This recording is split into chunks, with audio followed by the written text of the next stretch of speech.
मैं हूं अभी प्रभाग 11 में यहाँ पे अधिकृत उम्मीदवार जो है शाइस्ता अमरीन अकील शेख हमारे साथ है, और साथ ही में जो प्रभाग 11 के से जो है अभिलेष सुखदेव वहाने जी, वो भी हमारे साथ है। तो आइए बात करते हैं शाइस्ता अमरीन जी से। क्या मुद्दे लेके शाइस्ता अमरीन जी आप इलेक्शन में उतरे हैं? सबसे पहले तो हम सीबीएसई स्कूल्स और हमारे एरिया की स्वच्छता जी। और हमारे एरिया के जो रोड है और मतलब एनएमसी से रिलेटेड सारे कामों को पूरा करने का और जल्द से जल्द अंजाम देने का उसका हमारा मिशन है। सेकेंडली सीबीएसई स्कूल्स हमको इस एरिया में लाना है।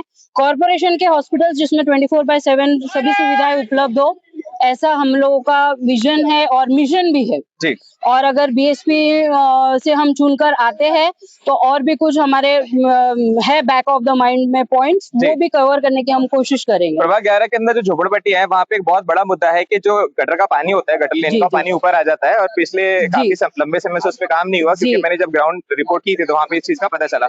उस बारे में आपका क्या प्रोविजन? उसके बारे में हम लोगों का ऐसा मानना है कि मतलब वहां से हम उन लोगों को शिफ्ट करके कोई ऐसी सेफर प्लेस पे शिफ्ट करने का हम लोगों का ऐसा चल रहा है, मतलब बात हुई है मेरे बीएसपी कार्यकर्ताओं से, और वहां से सबसे पहले तो उनको वहां से शिफ्ट करके हम दूसरी कोई सेफर प्लेस देंगे और फिर उसके बाद में हम गटर लाइन को व्यवस्था कर देंगे उसकी। अच्छा, देखिए कॉर्पोरेशन के जो स्कूल है प्रभाग 11 में, जिस तरीके से आप भी जानते हैं कि काफी कॉर्पोरेशन के स्कूल जो है वो बंद हो गए हैं। जी जी। तो वो बंद स्कूलों को जो इंफ्रास्ट्रक्चर एग्जिस्टिंग है उस पे काम करना ज्यादा आसान था, क्योंकि कुछ लोग ऐसा भी इल्जाम लगा रहे हैं कि कॉर्पोरेशन के स्कूल इसलिए बंद हो रहे हैं क्योंकि जो बड़े स्कूल्स है वो पॉलिटिशियंस लोगों के हैं। अच्छा। ताकि कॉर्पोरेशन के स्कूल नहीं चलेगी तो बच्चे ऑब्वियसली प्राइवेट स्कूल्स में जाएंगे। तो इस बारे में, एजुकेशन के बारे में आपने क्या प्रोविजन किया? सर सबसे पहले तो ऐसा है अपना मानना कि बिल्डिंग्स हम लोग वही यूटिलाइज करेंगे।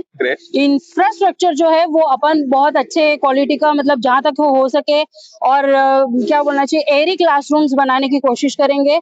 एक्सपीरियंस्ड और एजुकेटेड वेल क्वालिफाइड टीचर्स वहां पर हम लोग रखेंगे, और एक फीस का जो लेवल है जो बहुत ज्यादा हाई है प्राइवेट स्कूल्स में, वो हम थोड़ा कम करके अपने मतलब हर एक एजुकेशन जहां तक हो सके, और जिसके पास में मतलब जो एफोर्ड नहीं कर सकते हैं उनके लिए एक अपन अलग से प्रोविजन बनाएंगे जिनको और भी कम रेट में अपन एडमिशंस दे सके, ताकि सीबीएसई वाला एजुकेशन हर किसी तक पहुंच सके। अच्छा। क्योंकि आज के दौर में अगर देखा जाए तो एजुकेशन इज मस्ट हर एक के लिए। एब्सोल्युटली, एब्सोल्युटली, इसीलिए एब्सोल्युटली।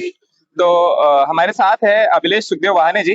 बताइए, क्या आपका मेन मुद्दा है कि आपको इलेक्शन में खड़े रहना महसूस हुआ, या आपको लगे कि यार जो पुरानी गवर्नमेंट थी उन्होंने काम नहीं किया, तो इसलिए आपने सोचा कि नए चेहरे चाहिए? पुरानी गवर्नमेंट तो 1947 से है जी। और 1947 से किसी भी पार्टी ने, चाहे वो कांग्रेस हो और बीजेपी हो, उन्होंने काम ही नहीं किया। आजादी के पहले, जैसे मैंने बताया कि पिछली बार भी बताया था कि मुस्लिम समाज भारत में आधे का हकदार था, आज वो 2% में आया है, हर नौकरी में हो, शिक्षा में हो। तो नुकसान तो मुस्लिमों का भी हुआ है और दलितों का भी हुआ है, सारे बहुजनों का हुआ है, ओबीसी, एससी, एसटी सभी का नुकसान हुआ है। यहाँ पे चंद मनुवादियों का ही फायदा हुआ है, चंद पूंजीपतियों का फायदा हुआ है। तो अब सर्व समाज को समता मूलक समाज बनाने के लिए ही मैं बीएसपी मिशन में अपना हिस्सेदारी देना चाहता हूँ। अभिलेष जी, एक बहुत कॉमन बात है जो सारे महाराष्ट्र में नहीं सारे देश में देखी जा रही है कि जाति के नाम पे बहुत ज्यादा वोटिंग हो रही है। तो इस बारे में आपका क्या कहना है कि आपको क्या लगता है कि आपको कौन से लोग पसंद करेंगे, और आपके क्या ऐसे मुद्दे हैं जो जाति से लेकर ज्यादा रिलेटेड है या एजुकेशन और डेवलपमेंट को लेकर रिलेटेड है? बहुजन समाज पार्टी के मान्यवर कांशीराम साहब के विचारों पर चलती है, और मान्यवर कांशीराम साहब ने हजारों जातियों को एक करने का काम किया है। उत्तर प्रदेश में हम एक हुए हैं।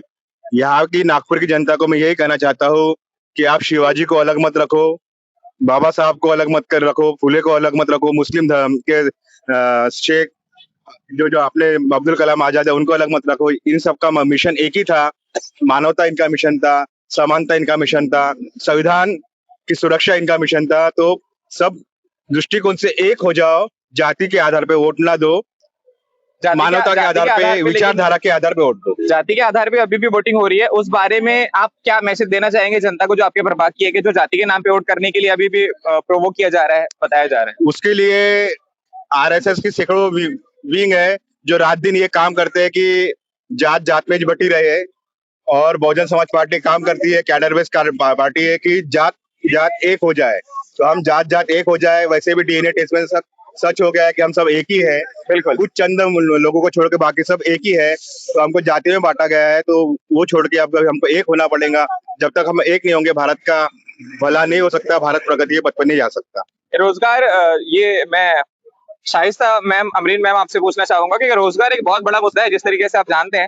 तो आप दोनों ही एजुकेटेड प्रत्याशी उतरे हैं मैदान में। तो एक जहां तक रोजगार का जो एक मुद्दा है, ये देखा जा रहा है कि बच्चे ग्रेजुएशन भी कर ले रहे हैं, पोस्ट ग्रेजुएशन भी कर ले रहे हैं नागपुर के, लेकिन जो नागपुर में जॉब को लेके जो ब्रिज है वो कभी फुली नहीं हो पा रहा है। क्योंकि आज आप देख लीजिए कि ग्रेजुएशन के कॉलेजेस बहुत सारे पोस्ट ग्रेजुएशन पे जा रहा है, लेकिन जॉब के लिए उनको बेंगलोर, मुंबई, पुणे जैसे सिटीज में शिफ्ट होना पड़ रहा है। उसके रिगार्डिंग आप क्या गवर्नमेंट को कहना चाहेंगे? उसका अपन ये मोटिव लेकर आएंगे कि जो वहां पर एस्टेब्लिश्ड बड़ी बड़ी कंपनीज है और लोग जो वहां पर उनको अट्रैक्ट करते हैं अपने तरफ, अपन उनसे फ्रेंचाइजी लेके यहाँ पर हम उस तरह की जो है इंजीनियरिंग कंपनीज हो या दूसरी जो भी कंपनीज है जहाँ जिसके पीछे लोग वहां जा रहे हैं, वो हम अपने नागपुर में एस्टेब्लिश करने की कोशिश करेंगे, ताकि लोग वहां डाइवर्ट ना हो सके और अपनी फैमिली के पास नागपुर में रह के वो अपना मिशन परिवार छोड़ के जाना पड़ता है। देखिए, मिहान का एक बहुत बड़ा बबल बना था कुछ दिनों पहले, और मतलब 10-15 सालों से काफी मिहान का बबल एक बना हुआ है, लेकिन जॉब जितनी एक्सपेक्टेड होना चाहिए थी नहीं मिली। आपके अकॉर्डिंगली कौन जिम्मेदार है इन चीजों का?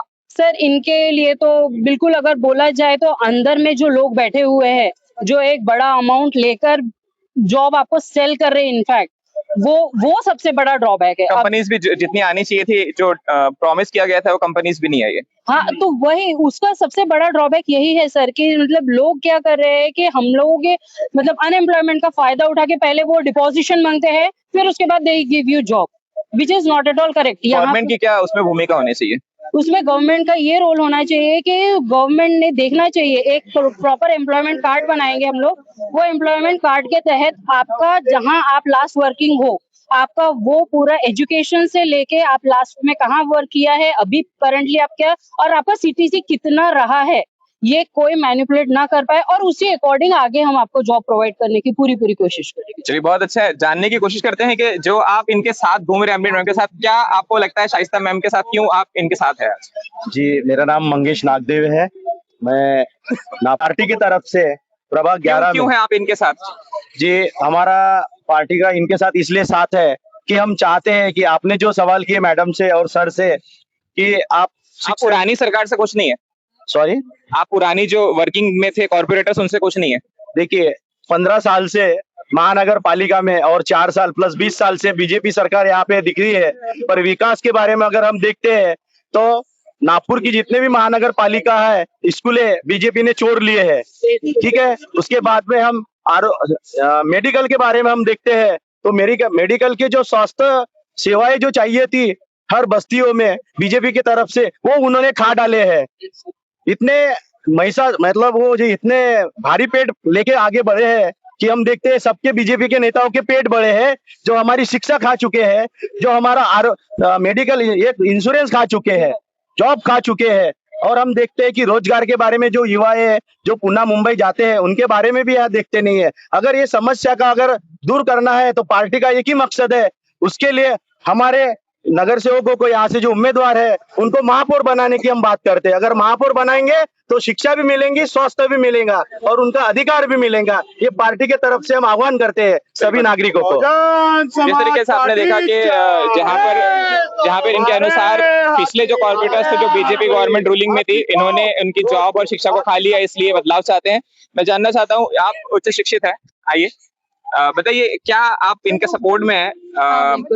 शाइस्ता अमरीन मैम के क्या रीजन है आपको सपोर्ट करने का? रैली में भी आप आए हैं, आप एजुकेटेड है, उच्च शिक्षित है, आपकी एक जिम्मेदारी बन जाती है। एक्चुअली ऐसा है कि जो मेरे को मेरी सिस्टर है एंड वो जो है, मुझे इन पे पूरा ट्रस्ट है। एंड जो मतलब बीजेपी का जो ये है, बीजेपी के ऑपोजिशन में जो है मेरी सिस्टर है बीएसपी के सपोर्ट में, तो बेशक हम उनके साथ में क्या है आपको क्या एक्सपेक्टेशंस है? आपकी बहन थोड़े समय के लिए भूल जाइए, आपका मुद्दा बताइए। एज ए नागरिक, एजुकेशन आपका मुद्दा है, आपको जो एजुकेशन अभी मिल रही है उससे आप खुश नहीं है?